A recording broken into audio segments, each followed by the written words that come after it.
Hello everyone, कैसे हैं आप सब। एक बार पुनः सी कोचिंग क्लासेस पर स्वागत है। बच्चों, हमारे पास इतना टाइम नहीं है कि हम इसको कॉपी पे लिखकर समझाएं, इसलिए क्यों ना हम आप लोगों को बुक से ही समझा दें और कौन कौन से प्रश्न को तैयार करना है वो चीज आपको क्लियर करना है।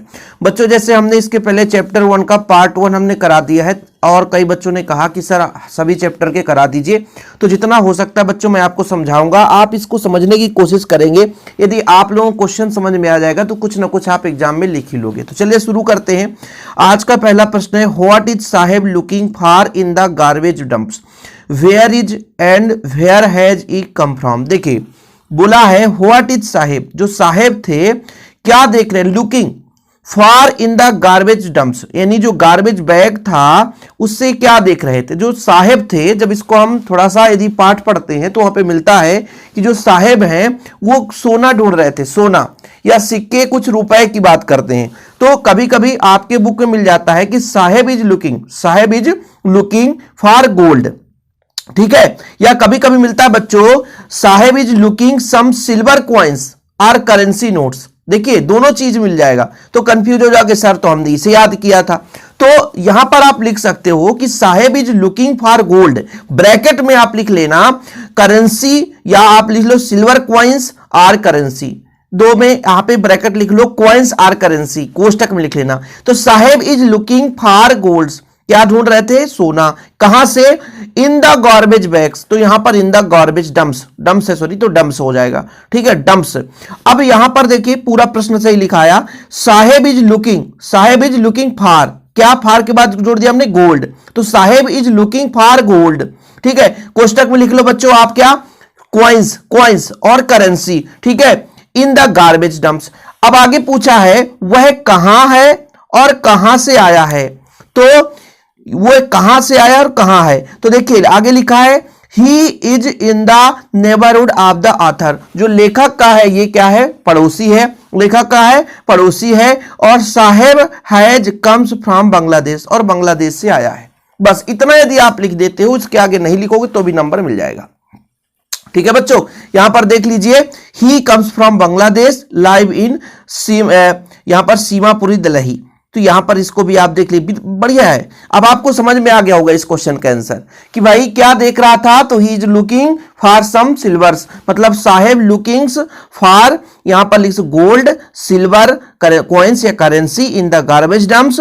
फिर आप लिख सकते हो भाई साहब कि वो कहां से आया था, तो ही कम्स, वो है क्या बच्चों, ये तो पता है कि वो लेखक का पड़ोसी है।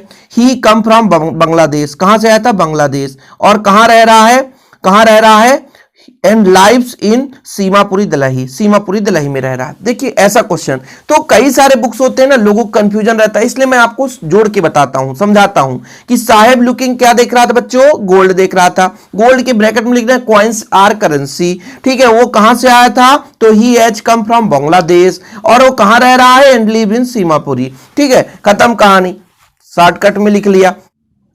इसके बाद जो दूसरा प्रश्न बच्चों उतना महत्वपूर्ण नहीं है, इसलिए इसे हम नहीं पढ़ेंगे। मतलब यहां पर बोला है कि जो है what explanation does the author for the children not wear footwear, मतलब जब चिल्ड्रन की बात करें तो जब वो जूते चप्पल नहीं पहने थे तो किसका वर्णन किया था। तो थोड़ा यदि आपको देखना है तो यहां पर देख लो कि ही से उन्होंने कहा that the children are too poor, उन्होंने कहा कि चिल्ड्रन क्या है, थोड़ा सा गरीब है, टू हैव एनी शूज, ठीक है। It could also be a tradition among them to go barefoot, मतलब इसका अर्थ क्या हुआ कि वह कहना क्या चाहता है कि चिल्ड्रन आर टू पुअर, मतलब बहुत गरीब हो सकते हैं, हैव एनी शूज, मतलब इतना गरीब है कि उनके पास शूज खरीदने के लिए पैसे तक नहीं है। It could also B A tradition among them the go footwear, या कि उनके यहाँ ऐसा कोई मतलब परंपरा हो सकती है, भाई नंगे पैर चलने की परंपरा भी हो सकती है, बोला है ना। It could also be a tradition, मतलब परंपरा, among them go barefoot, मतलब यहां पर कहने का तात्पर्य यह हुआ कि नंगे पैर चलने का ट्रेडिशन भी हो सकता है। तो यदि क्वेश्चन पूछा भी गया थोड़ा सा, तो इसको आप तैयार, छोटे छोटे क्वेश्चन तो बिल्कुल तैयार करके जाना है कि what explanation does the author, मतलब जो हमारा लेखक है वो क्या कहना चाहता है, है ना। यदि बच्चे जो नंगे पैर हैं मतलब जूते नहीं पहने हैं तो उसके बारे में लेखक कहना क्या चाहता है कि लेखक कहना यह चाहता है कि बच्चे इतना गरीब है कि उनके पास जूते नहीं है। It could also be the tradition among, मतलब साथ में इनकी परंपरा हो सकती है them to go barefoot, नंगे पैर चलने की परंपरा भी हो सकती है। अब जो तो तीसरा क्वेश्चन है बच्चों बहुत ही छोटा है। Is Saheb happy working at the tea stall, explain. क्या साहेब खुश थे? तो खुश नहीं थे। कोई भी मान लीजिए किसी नौकर बनकर काम करे खुश रहेगा? नहीं। नो मतलब वो खुश नहीं है। क्यों? ही is not happy working at the tea stall, he is not happy, वो खुश नहीं है। वर्किंग यानी कार्य कर रहे, टी स्टॉल में काम करके वो हैप्पी नहीं है। क्यों? क्योंकि now he is not longer his honour master, मतलब वो क्योंकि वो खुद के ऑनर नहीं है भाई साहब, इसलिए वो खुश नहीं है। ठीक, तो छोटा सा क्वेश्चन, आप लोगों को ऐसा भी नहीं है बहुत बड़ा भी क्वेश्चन तैयार नहीं करना है। जैसे देखिए मान लीजिए किसी के पास क्वेश्चन बैंक होगा, वो भटकेगा कि no Saheb is not happy working at the tea stall, he is no longer his honour master, मतलब यहां तक का आपका आंसर कंप्लीट हो जाता है। लेकिन आगे भी हुआ his face has lost to carefree looks the steel, ये आगे क्या पंचायत है? कुछ नहीं। जो क्वेश्चन पूछा है ना, जितना पूछा है, क्या साहेब चाय की दुकान में काम करके खुश है, व्याख्या करो। तो no Saheb is not, no no मतलब नहीं, Saheb is not happy working at the tea stall, मतलब टी स्टॉल में साहेब काम करके बिल्कुल खुश नहीं है। He is no longer his honour master, मतलब क्योंकि वो खुद का मालिक नहीं है, किसी दूसरे का मालिक होकर के वो खुश नहीं है। इसके बाद अगला प्रश्न तैयार करना है, छोटे छोटे प्रश्न तैयार करना ही पड़ेगा। What makes the city Firozabad famous? तो इसका अर्थ है व्हाट मेक्स, क्या बनाता है, सिटी शहर को, फिरोजाबाद फेमस, मतलब फिरोजाबाद शहर को मतलब क्या चीज है जो फेमस बनाता है, किसके कारण जो हमारा फिरोजाबाद सिटी वो फेमस है। मतलब इस हमारे कहानी के माध्यम से बताना भाई किसके कारण जो फिरोजाबाद सिटी फेमस है। पहले अर्थ निकालना जिससे बनता है तो आसानी से उत्तर निकाल सकता है। अब यदि आप लोग थोड़ा सा पढ़े होंगे तो पता होगा कि फिरोजाबाद में थोड़ा सा क्या बनता है, चूड़ियां ज्यादा बनता है, मतलब हर एक व्यक्ति वहां पर चूड़ियां बनाता है। ठीक है, यहां पर आप देख सकते हैं, यहां पर देखिए फिरोजाबाद इज फेमस, यहां से लिखा Firozabad is famous for its bangles, मतलब यहां पर चूड़ियों बनाने के लिए। ठीक है, यहां पर बच्चों चूड़ियां बनाने के लिए फेमस है। एवरी अदर फैमिली, कोई प्रत्येक में से कोई ना कोई परिवार इन फिरोजाबाद इन बिजी द मेकिंग बैंगल्स, मतलब कहने का तात्पर्य यह है कि फिरोजाबाद का हर दूसरा परिवार चूड़ियां बनाने में व्यस्त है। ठीक है, इसलिए ये फेमस है। It is also the centre of India glass blowing industry, मतलब कांच का उद्योग बनाने के लिए, कांच का उद्योग बनाने के लिए ये थोड़ा सा फेमस जगह है, फेमस शहर है ना। मतलब हर एक परिवार जो चूड़ियां बनाता है, और जो यदि कांच के उद्योग की बात करें तो ये भारत का एक केंद्र बिंदु भी है। ठीक है, ये बोला है ना। It is also the centre India, मतलब इंडिया का ये सेंटर है ग्लास ब्लोइंग इंडस्ट्री, मतलब कांच उद्योग के लिए आल्सो ये क्या है, सेंटर है। तो आप लोगों को मन में यदि फीट हो गया होगा तो बन भी जाएगा।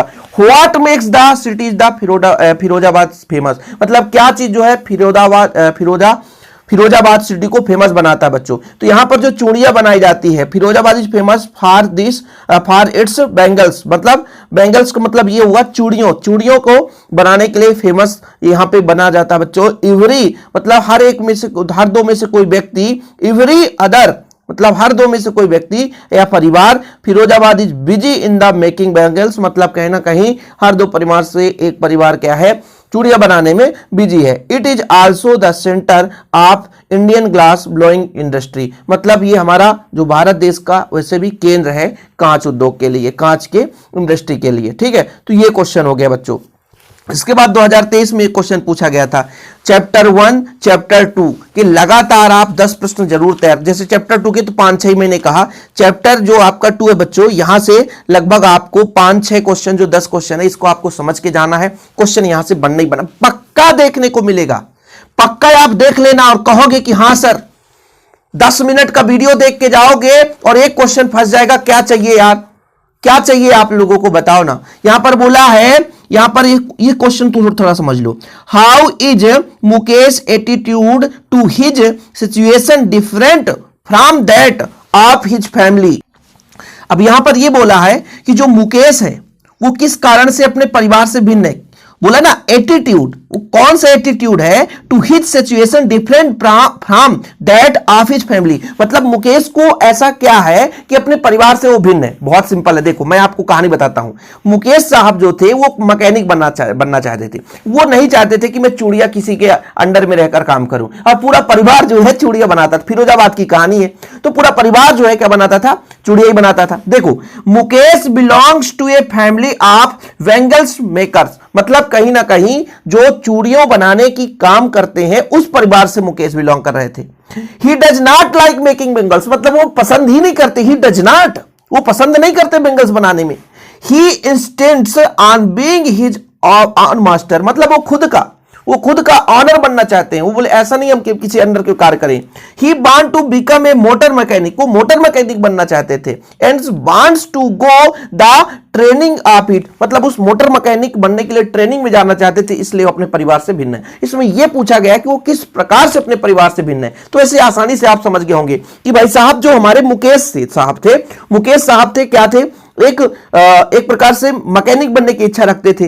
वो एक चूड़ियों बनाने वाली परिवार से आते थे, लेकिन हर परिवार में तो सबको चूड़ियां बनाते हैं, लेकिन वो उसका मतलब चूड़ियां बनाना नहीं चाहते थे। वो पसंद ही नहीं करते चूड़ियां बनाने के लिए, और चूड़ियां जब बनाने की पसंद नहीं करते थे तो भाई साहब परिवार से ये अलग ही माने जाएंगे। ये चीज है, देखिए ना, Mukesh belongs to a family of bangles makers, मतलब चूड़ियों बनाने वाले परिवार से आते हैं। He does not like making bangles, मतलब वो पसंद नहीं करते बनाने के लिए। In instants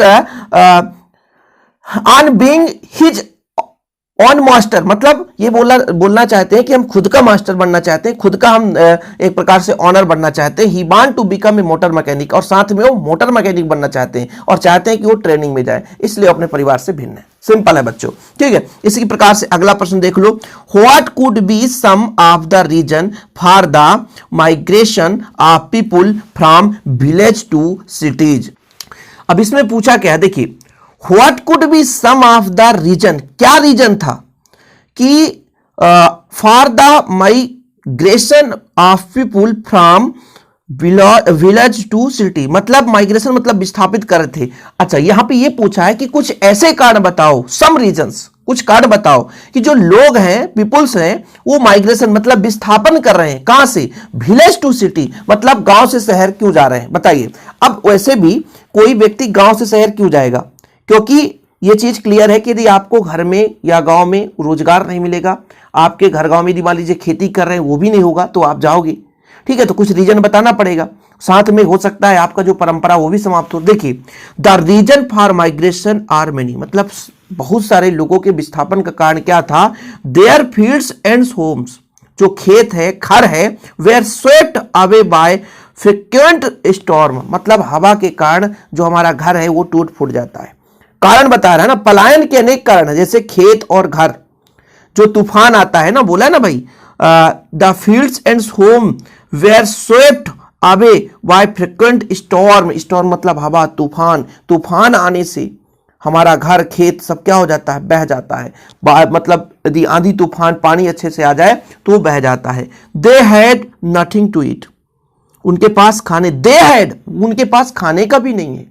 the author important factor in the destruction of traditional arts in the craft in the village.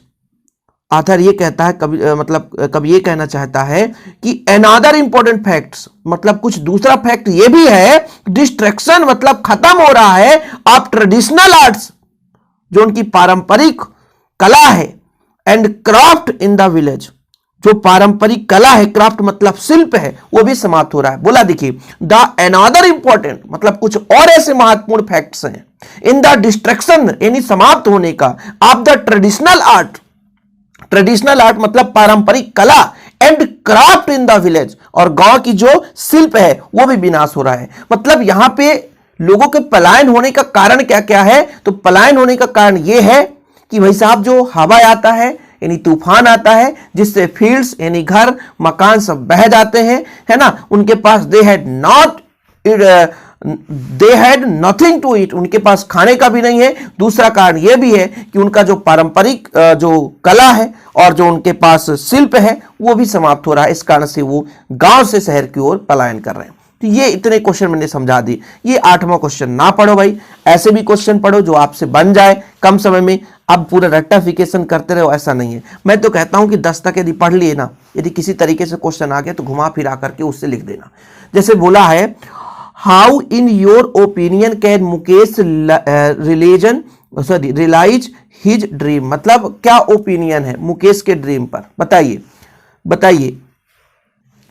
वैसे इसका सिंपल आंसर होगा, बोला ये है कि आप अपने ओपिनियन को बताओ कि मुकेश अपना जो ड्रीम है वो कैसे कर सकता है। अच्छा, ये एक चीज तो आपने पढ़ा कि मुकेश बनना क्या चाहता था, मैकेनिक। अब मैकेनिक कैसे बनेगा जब किसी गैरेज में काम करेगा, सही है कि नहीं। गैरेज में यदि कोई काम करे तो वो ट्रेनिंग लेगा और ट्रेनिंग लेकर के अपना ओपिनियन जो है, अपना जो ड्रीम है वो फिट कर सकता है। तो हमारे हिसाब से as is my opinion he can realize his dream by working, मतलब वो काम करके, है ना, सम गैरेज, मतलब किसी गैरेज में काम करके वो रियलाइज कर सकता है, एंड टू गेट, यानी प्राप्त कर सकता है, training of A motor mechanic, यानी जो मोटर मैकेनिक बनना चाहता है तो वो अपना सपना साकार कर सकता है। लेकिन कब? जब वो किसी गैरेज में काम करे, और किसी गैरेज में काम करके मोटर मैकेनिक का काम करके वो सीख सकता है। ठीक बच्चों, ऐसे आप लोग एक आध दो क्वेश्चन और समझो, केवल समझो इसको, ठीक है, और समझ के जाना। मैं एक चीज हमेशा कहता हूं कि बच्चों, यदि क्वेश्चन ना बने,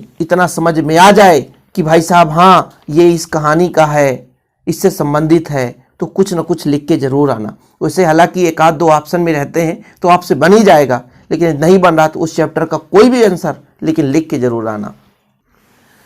अब यहां पर एक क्वेश्चन छोटा सा है, बोला है कि mention to hazard of working in the glass bangles industry, मतलब जो कांच की चूड़ी की फैक्ट्री थी उससे किस प्रकार से नुकसान पहुंचता था लोगों को, इसके बारे में मेंशन करना है। देखिए, worker have to work in the, यहां पर लिखा है डिजी सेल्स, है ना, विदाउट एयर एंड लाइट, मतलब जो वर्कर्स है, जो कार्य करते हैं, वर्कर्स जो हैं वो कार्य करते हैं, कहां करते हैं भाई, विदाउट एयर एंड लाइट्स, मतलब जो श्रमिक हैं वो बिना हवा और बिना रोशनी के एक कोठरी में कार्य करते हैं। यहां पर लिखा है ना डिंजी सेल्स, मतलब एक ऐसे कोठरी में कार्य करते हैं। They go blind with the dust from the polishing the glass of bangles, मतलब जो डस्ट होता है पॉलिशिंग करने की, जो कांच में डस्ट, कांच से जो डस्ट निकलता है उससे लोग क्या हो जाता है, उनके चमक से अंधे भी हो रहे हैं। द टेम्परेचर अराउंड द, है ना, यहाँ पे जो कह रहा था टेम्परेचर अराउंड, मतलब उसके चारों ओर तापमान भी ज्यादा रहता है, ठीक है। फ्यूरनेस इन एक्सट्रीमली हाई, मतलब बहुत ज्यादा तापमान के कारण भी लोगों को क्या हो सकता है, नुकसान कर सकता है। तो यहाँ पर पूछा है कि कांच की चूड़ी उद्योग में किस प्रकार से खतरा है, तो यहाँ पर बताया गया है कि भाई साहब जहाँ काम करते हैं कोठरी में, वहाँ लाइट नहीं, शुद्ध हवा नहीं, है ना, और साथ में जो कांच का यहाँ पर बोला है ना, पॉलिशिंग द ग्लास बेंगल्स, यानी कांच की चूड़ियों को पॉलिश करते हैं तो उससे जो कहीं ना कहीं इफेक्ट पड़ता है, तो उससे अंधा भी हो जाता है व्यक्ति। द टेम्परेचर अराउंड, यानी जो आपका फैक्ट्री उसके चारों तापमान भी बहुत ज्यादा रहता है। अब देखिए, ये बढ़िया क्वेश्चन पूछा गया था 2022 में कि why should child labour be eliminated and how, बाल श्रम को क्यों और कैसे समाप्त किया जा सकता है। ये क्वेश्चन, बाल श्रम को कैसे समाप्त किया जा सकता है, ये क्वेश्चन आपको तैयार करना है। तो ये प्रश्न थोड़ा सा आप लोगों को तैयार करना हो तो कर लेना बच्चों, बाकी छोटे छोटे प्रश्न पढ़ें। अब कुछ लोगों को लगता है कि सर क्वेश्चन आएंगे कि नहीं, भाई ऐसे आप लोग हर चैप्टर से 10-10 क्वेश्चन समझ लो, और यदि समझ के जाओगे तो गारंटेड मैं कहता हूं उसके बारे में कुछ ना कुछ लिख के जरूर आओगे। तो यही एक केवल आप लोगों से याद नहीं है तो एक सहारा यही है कि अब जो पूरा याद किया तो अच्छी बात है यार, इतने सारे क्वेश्चन है, तैयार करते रह जाओगे, बूढ़े हो जाओगे फिर भी याद नहीं हो पाएगा अभी एक दिन में, समझ रहे हो ना। तो भाई साहब यही तरीका है कि हर चैप्टर से छोटे छोटे क्वेश्चन 10-10 क्वेश्चन तैयार कर लो। जब यदि मान लीजिए कोई 3 नंबर का क्वेश्चन उस चैप्टर से पूछ दिया गया, बड़ा लंबा चैप्टर है और 3 नंबर पूछ दिया गया, तो जो आपको 2-4 क्वेश्चन बन रहे हैं ना, उसी का 2-2 पॉइंट आप लिख देना, खत्म कहानी। लिख दोगे ना भाई, आराम से लिखो, 5-6 लाइन लिख दोगे, खत्म कहानी। टीचर नंबर मैं ये नहीं कहता हूं कि 3 में 3 देगा, लेकिन 3 में 2 नंबर पक्का दे देगा। ओके, जय हिंद, वंदे मातरम।